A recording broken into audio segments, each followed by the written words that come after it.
My question is to the Prime Minister.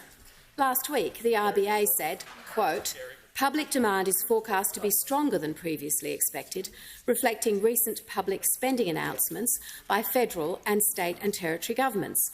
End quote. But the Prime Minister dismissed this, claiming that's not what they've said.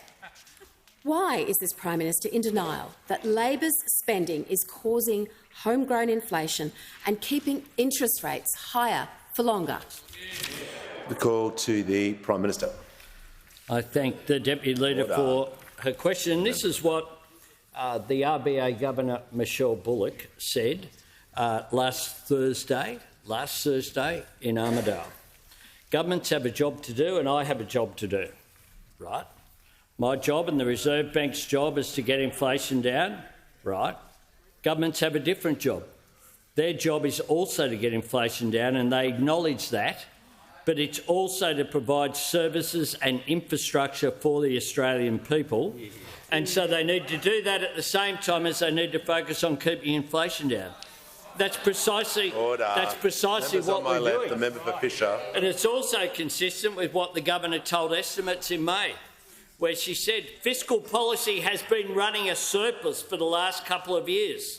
So I would say that's been helping the inflation situation, if anything.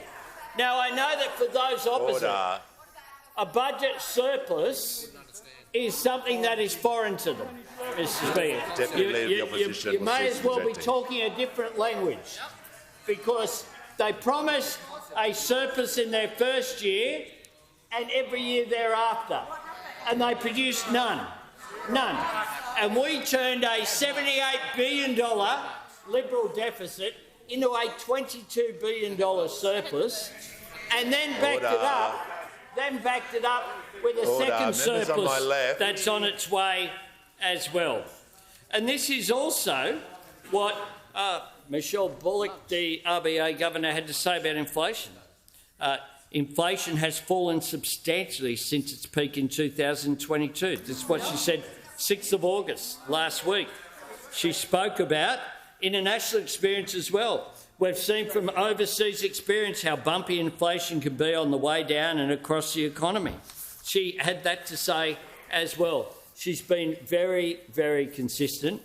We have been consistent. What we have been doing is making sure that we do continue to have inflationary pressure put down, which is why we have halved it since we came to office. At the same time, we're not leaving people behind.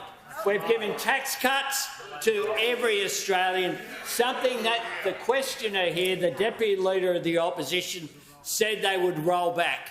Now, we await the Deputy Leader of the Opposition during the election campaign saying when it will be rolled back. Well, when are you going to roll it back? That's what we want to know. So get ready for whenever it's called. You stand up there and you say we're going to roll back the tax cuts that we've put in place in order to support your ideological position, which is simply inconsistent. Has concluded.